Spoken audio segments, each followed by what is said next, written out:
Okay, so are you ready to dive into something pretty fascinating today? We're going to be talking about Elon Musk political campaigns, lots of money, and a certain petition that has caused quite a stir online, Yeah, it's definitely a headline grabber, even for someone like Elon Musk. to say the least. So we're going to be talking about his America PAC.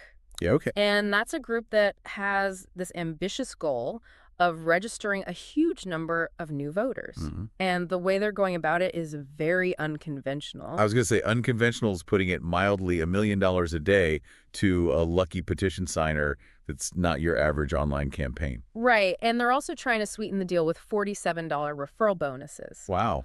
But it's not just about getting clicks, it seems like, with Musk's America PACs. They really want to leave their mark on the 2024 election. Okay. And they're focusing on two very specific issues to do it, the First and Second Amendments. Free speech and gun rights, two very hot-button topics in America. But why those two in particular? Well, I mean, if you think about it, those two amendments are really at the core of American identity, but they're also incredibly divisive. hmm And I think they really tap into some of the deepest anxieties and passions in the U.S. right now. Okay, so we've got a billionaire with a huge platform, a ton of money, and this strategy that's laser focused on two super polarizing issues.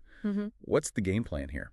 Well, I think it's all about maximizing impact. Okay. And I think that's where the swing states come in. Okay. So you remember the 2020 election? I do. Some states like Pennsylvania, Georgia, and Wisconsin were decided by really thin margins. Oh, yeah, those were nail biters for sure. And those tiny differences actually ended up deciding the entire election. Yeah. So that's what makes Musk's strategy really interesting. Okay. He's not just trying to register any voters. He wants to activate people who are in those specific states that might not normally vote. He's strategically going after those people to maximize his impact on the election. So he's playing chess with the Electoral College, going after the most important squares on the board. Exactly. And I think that by focusing on the First and Second Amendments, he's tapping into issues that already get a lot of people fired up. Yeah. It's a really good way to mobilize voters who already feel passionately about these topics. Okay, but let's address the elephant in the room here. Yeah. $1 million a day is an insane amount of money.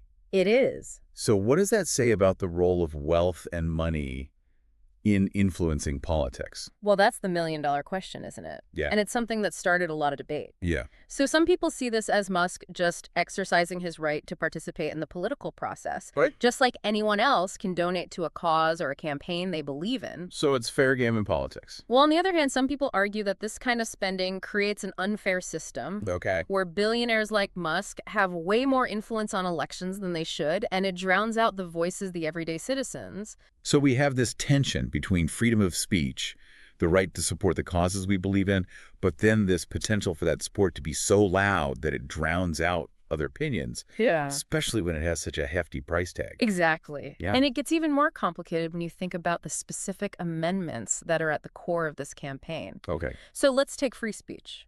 We're in this huge nationwide conversation right now about censorship, especially on social media. Which is really interesting considering Musk's history with Twitter, or X as it's called now. Right. He's been very vocal about his stance on free speech and content moderation. Exactly. And I think his ownership of X adds another layer of complexity to all of this. For sure. Because is he trying to shape the conversation around free speech at the same time as trying to influence the election? It does make you wonder if there's some conflict of interest going on there. Right. Okay, so before we get too deep into that, let's talk about the other big issue here. The Second Amendment and gun rights. Again, it's one of those topics like free speech that evokes strong emotions from both sides. For sure. For some people, owning a gun is a fundamental right that's tied to American identity and freedom. And for others, it's a huge public safety concern. Yeah. They see easy access to guns as a threat, especially with all of the tragic mass shootings that we've seen recently. That's exactly it. And that's the challenge with both of these amendments. They're fundamental American values, but they're also these flashpoints for deeply held beliefs and anxieties. Yeah. So Musk is running his campaign on these two issues, which are about way more than just political stance.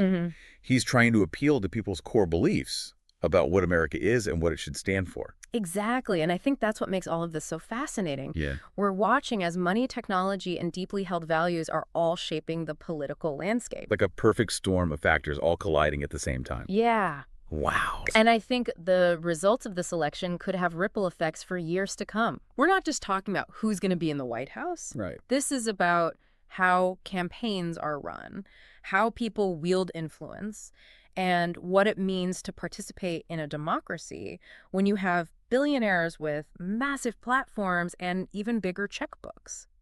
It's a lot to think about. It is. But before we get ahead of ourselves, let's get back to the petition and how people are reacting to it. Okay. Because it seems like people are either cheering Musk on Yeah.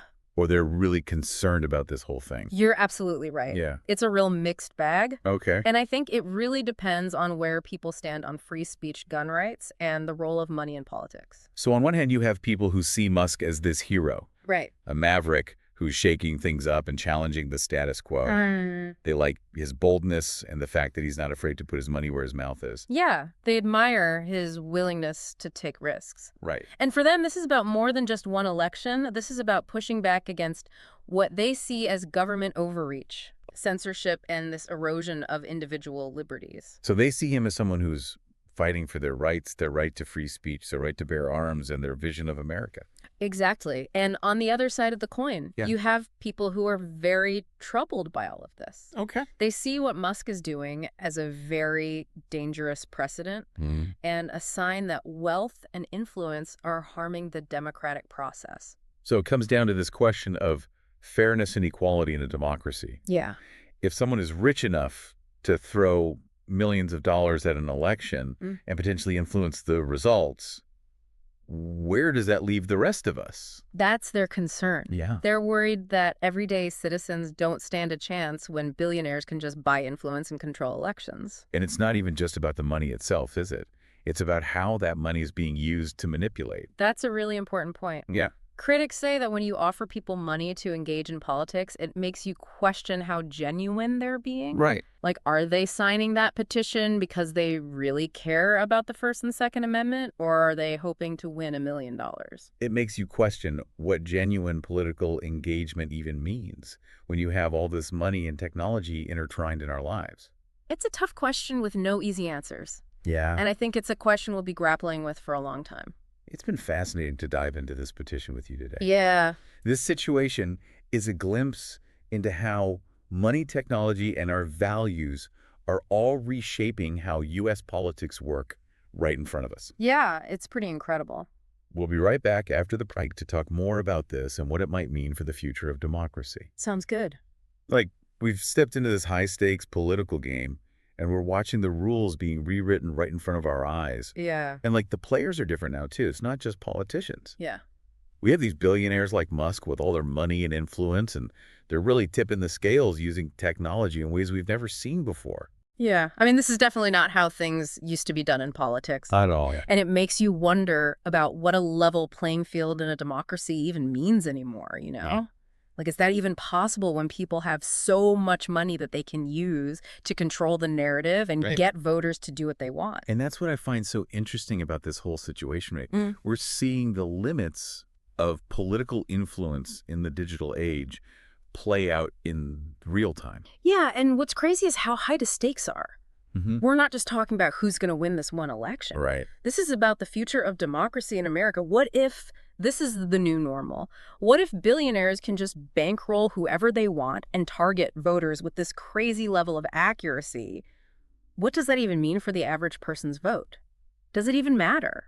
It's kind of a scary thought when you put it like that. It's like we're headed towards this future where elections are basically just bought and sold to the highest bidder. And that's a really valid concern that people from all sides of the political spectrum share. This isn't about left versus right. This is about protecting our democracy and making sure that it works the right way, regardless of who's in charge. Because at the end of the day, if people stop believing in the system, if they feel like their voice doesn't matter anymore, that just leads to chaos. Exactly. And that's why this whole situation with Musk and his America policy is so important.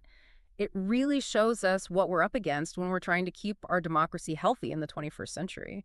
We have to figure out how to balance people's rights to be involved in politics with protecting the system from being controlled and manipulated by powerful people.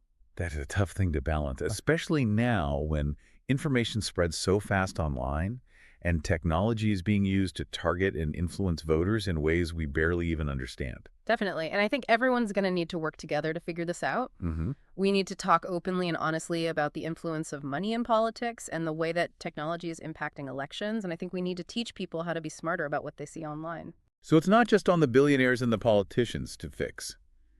It's on all of us to be aware of these problems and demand more transparency and accountability from our leaders. Exactly. It's easy to feel powerless when you're up against so much. But this is when we need to remember that our voices actually do matter when we use them together. Our collective voice can actually make a difference. But before we wrap things up, I wanted to go back to something you said earlier about the bigger picture here. What are some of the things that could happen in the long term if we let this type of spending and campaigning continue? Well, one thing that might happen is that other billionaires will see what Musk is doing and think, hey, I can do that too. Oh, no. And then they'll start spending their own money to get their own agendas into politics. So even more money pouring into elections, making the super rich even more powerful and drowning out the rest of us. It's a very real possibility, and it's not even just about the amount of money. It's also about how that money is being used. We're starting to see people use really sneaky tactics to target voters with personalized messages that are designed to make them scared or angry. That's like the dark side of technology and social media. Yeah. The same tools that can be used to bring people together can also be used to manipulate and divide us. Exactly. And that's something that everyone should be worried about no matter what side of the political spectrum they're on. Because it really weakens the core of a true democracy, which is supposed to be about open and honest conversations based on facts, not fear and manipulation. Exactly. And that's why it's so important to pay attention to those tactics and be really critical of the information you see online, especially during elections. So basically, don't believe everything you read on the internet. Pretty much, especially when it comes to political campaigns. Okay. Do your research, check your sources, and watch out for information that seems like it's trying to make you feel a certain way. We need to be informed citizens, not just people who believe whatever pops up on our screens. Exactly, because ultimately the best way to fight against this misinformation and manipulation is to have a public that's educated and can think for themselves. Knowledge is power, Yeah, right? exactly. It really does feel like we're at a turning point. Yeah. We have this incredible technology that can be used to connect us and help us learn and even make our voices heard. But we're also seeing how it can be used to manipulate us, Yeah. divide us, and really threaten the very foundation of our democracy. It's true. Like we said before, it's a double-edged sword. Yeah. And if we want to make our way through this new landscape, we're going to need to be way more aware and engaged than ever before. Yeah, it's not enough to just sit back and watch anymore. Right. We need to be active participants in building the future we want. So what can we even do? Where do we start in trying to fix these complicated problems and make sure our democracy can survive these challenges? Well, the first step is always awareness, right?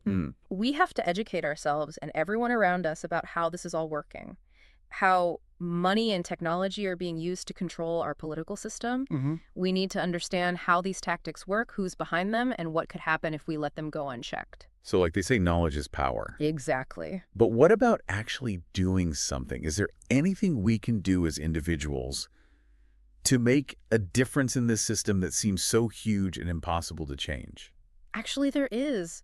We can support organizations that are fighting for transparency and accountability in government. Okay. We can demand campaign finance reform to reduce the impact of money on politics, and we can push for stricter rules on social media to stop the spread of misinformation and manipulation. So many things we could focus on. Right. But outside of these big systemic changes, are there things we can each do on a personal level? Of course, we can start by being more careful about the information we consume. We can double-check what we read online, be skeptical of those clickbait headlines, and be wary of anything that seems overly emotional or designed to take advantage of our biases. Yeah. And as hard as it can be, sometimes we need to have respectful conversations with people who see things differently than we do. And of course, we need to vote in every election, no matter how small it might seem. Every vote really does matter. And when we all participate, when we make our voices heard, it shows that we're still committed to this idea of democracy. Exactly, and that's the most crucial part, right? We have to remember that democracy isn't a spectator sport. We all need to get involved, even though it can be messy and challenging, and yes, sometimes frustrating. It's about remembering that what happens affects us all, and that our voices, no matter how small, can make a difference when we work together towards a common goal. Beautifully put, and that spirit of unity and action, that belief that everyday people can shape their own future is what makes me hopeful for democracy, even with all these challenges we're facing. That's a really powerful thought. We've covered a lot of ground today, from the details of Elon Musk's America Pake and its unconventional tactics to these broader questions about money technology and our own responsibility in shaping the future of democracy.